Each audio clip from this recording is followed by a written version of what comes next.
I know that we're working on this series right now called Working While Waiting for Mr. Right, right?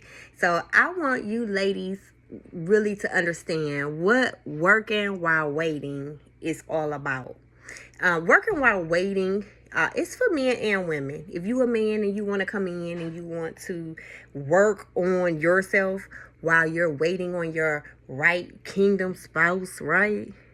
I know you tired of everybody out here. They say it's boo boo and pee pee in the dating pool out there. That's what they saying. I don't know. I ain't in it. It wasn't really too much when it was. Okay, ain't nothing out there in them streets. Talk to you guys about moving forward in your life, like getting out of the stale energy. I love that phrase that I created, getting out of that old stale energy. That's like my go-to pillar, because anytime we're in our old thoughts, anytime we're in a state of depression, we have to remind ourselves, you're in those old thoughts again. Where those new thoughts at? Where's the thoughts that's going to pull you up out of your mental depression? Where is the thoughts that's going to change your mind? Everything starts with mindset, right? Yes. Everything starts in the mind first. You have to see it in order to see it in the physical, right? So in the mind is the spiritual aspect, okay? You got to see it in the spiritual realm in order to see it in the natural realm happen for you, whatever it is. If you dreaming for a new house, if you dreaming for a new car, if you want to start a business, if you want to get away from your ex, if you want to go ahead and put your kids in a better neighborhood, if you want to put your kids in sports, you want to be able to afford a luxury lifestyle, if you just need a vacation. I don't know what your situation is, but we all want something in life outside of the everyday humdrum paying bills, okay?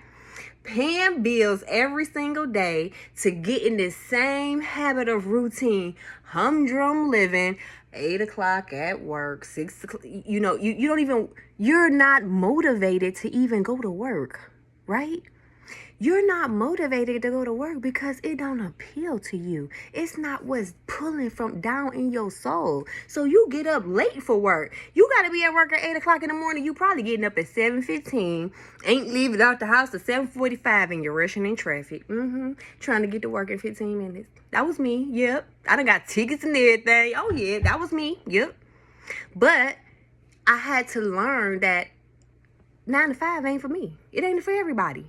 It works. Don't get me wrong. I'm not bashing anybody that goes to a 9 to 5. Don't you dare say that. But it works when I thought I needed money. Because I didn't know how to depend on God, right? So I didn't know how to put my trust in God. So I ran to jobs to give me a little extra money. And then when I got on them jobs, I'm like, I'm getting up going to work every single day just to do what? Pay all these bills and not have nothing left over? This is sickening. Like, I literally looked at going to work every day as something sickening. I'm spending time away from my kids. And if anybody know my story, you probably don't, but my children were teenagers at the time. I remember for this one thing. And I had to get up and leave and go to work and be away from my children. And those are the crucial times, right? Because they start smelling themselves. They into sneaky stuff. You don't know what they doing. And I gotta have my house exposed while I go to this job and punch a clock and do work for them while they at home with their family on the golf course or somewhere. You know what I'm saying? Hey, it is what it is. I ain't hating on them or whatever, but it's just what it is. But I got to pay this cable bill because I didn't have cable. I'm not really a TV person. So at the time, I didn't have cable. So I had to go get cable cut on for the kids to have something to watch so they could be entertained while I'm gone. So they don't try to, they say idle mind is the devil workshop, right? I tried to alleviate that problem. But they like, no, they still was trying to do what they were trying to do because they were just teenagers. And, we all been there, right? However, I could, make a decision and say, hey, I don't want to do this no more. I can't do this 9 to 5 no more. God, I trust you. God, I'm depending on you. God, I'm leaning on you. And I went back and got a degree and went to work and everything. And God said, I told you I didn't want you to work. I told you you got a purpose to fulfill. Yeah, hello, somebody. And so I'm going to make you disabled. Hello. I'm going to make you disabled so you ain't got no choice. You're going to sit in that house until You make a decision to change. And I didn't get my healing until I made a decision to change. I literally sat there and wallowed in that place. I literally sat there and wallowed at my situation. And then it pulled me further into a deeper level of depression. Why? Because now I can't go to work. I need to go to work. I ain't got no money and I ain't got no plan B because I'm thinking about all this pain and all this stuff that I'm going through. So I literally wallow in my own misery because of myself. Like, I have to take accountability for that because I stayed in that depressed place, right? I didn't have nobody to come pull me out. Matter of fact, everybody walked away. So if you going through your storm right now or you just came out of it, you know what it's like. Everybody walked away. Hello? Everybody. They turned their back on me. It looked like they was just leaving me out in the cold to rot in hell. And they didn't think I was making it back from the grave. They had all kind of jokes, y'all. They thought that, oh, she done. Look at her. She in that situation. She ain't got no money. She down and out. Oh, now she handicapped too. She ain't gonna never recover from this. Oh, now she disabled. Oh, she ain't gonna she can't go to work no more. She done. She toast. She roasted. Tommy, they had every Tommy joke in a book for me, baby. Well, Tommy got a job now. Hello. Tommy work his own thing. Hello, somebody. Call me Tommy if you want to. Because while you're laughing, calling me Tommy, guess what, baby? I'm going to call you bruh man from the fifth floor. From the fifth floor. That's who you acting like. Because you the one loud. You the one mooching. You the one coming up in my space trying to tell me who I am. I ain't asking you for nothing. I ain't asking for a handout. I ain't asking you for help. But you got the nerve to make fun of my situation while I'm in it and think I'm supposed to laugh with you. Yeah, I'm going to laugh with you. He who laughs last, or whatever that saying is. And I'm going to get my last laugh. So I'm going to laugh with you real quick because it's real cute how you think you about to get away with what you're saying about me. But God, when he spin that block, baby, he going to spin that block real hard.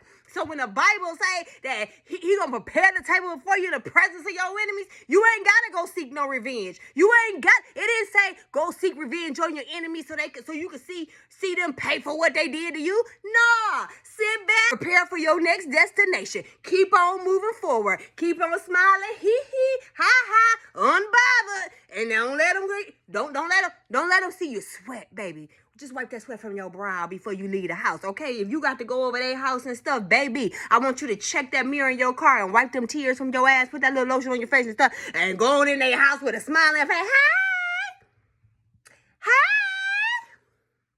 Then they come back around talking about, why you smiling so much? What you want me to do? Cry and complain? So you can talk about me when I come over? Talking about, man, every time she come around here, she always crying about something. I'm tired of seeing her come around here crying. So if you ain't gonna do nothing about it, then what I need to come to you crying and looking all sad and depressed for? What I need to be in your presence like that for? You ain't got to see what I'm going through because I ain't about to wear it to show you. I don't want you asking no questions. But see, I put the smile on my face to stop you from asking questions. Now you really asking questions because you're trying to figure out if you made a mistake when you laughed in my face and you said, hee hee, ha ha, and I'm going to leave you right where you at when you need me the most, right?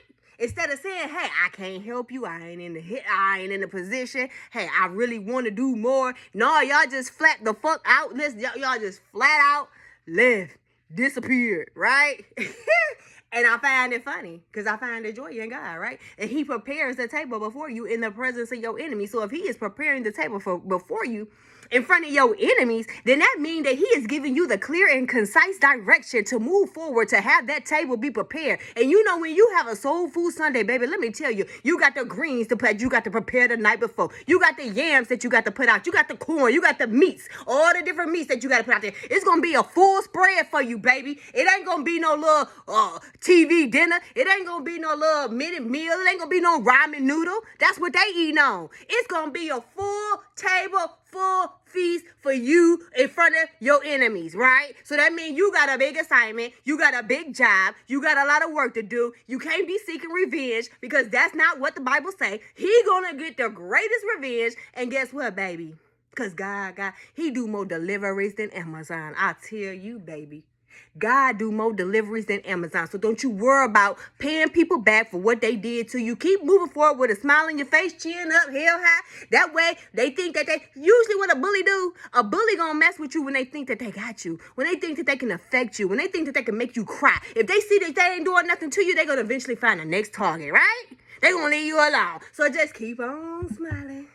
Keep on pushing and say, Lord, I trust that one day you will make sure I see the day that my table is prepared before them. I need them to see. God said, I need them to see what I'm about to do for you in your life because they walked away from you, not you trying to prove that you can get the upper hand. What?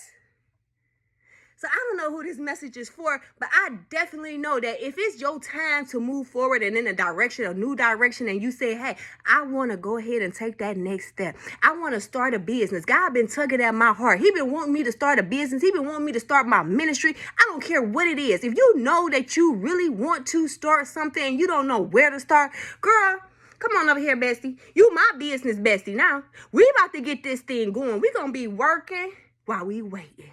Right? We're going to be working on our assignment. We're going to be working on how we can at least get to the assignment, right? When you go to a school, you got to take a test in order to get in. That's the requirement. You can't just go to in every school. Like if nursing school, you can't just go to school and sign up and say, I want to be in nursing. No, you got to take an evaluation test. So that means you got to take an evaluation over your life and think about the areas that you need to be built up character-wise in order to maintain what he is trying to give you, the feast that he's trying to put before you. You have to be able to build your character up to be able to sustain. Because if you can't handle auntie and all them, and uncle and cousin and brother, sister, daddy, mama, whoever it is, that you can't handle the ridicule from them, how you gonna handle it from the people in the street that you don't even know? How you gonna handle it when you climbing that ladder? How you gonna handle it in the world? Because they ain't going to treat you no better. That's the lie y'all told y'all kids that, oh, the world going to treat you just fine, baby. I'm preparing you for the world. Let me go here.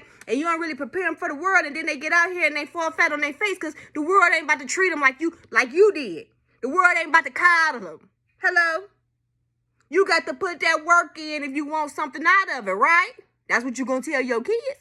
And that's what God is telling you on today. So you need to get busy in what you're doing. It's time to move forward into your assignment. It is time for you to stop playing. This is a warning to stop playing. Move forward. You're over your ex. You over the next. You over all these situations, these things that broke you, these toxic family members that broke you. You over all of that and you don't know what to do next.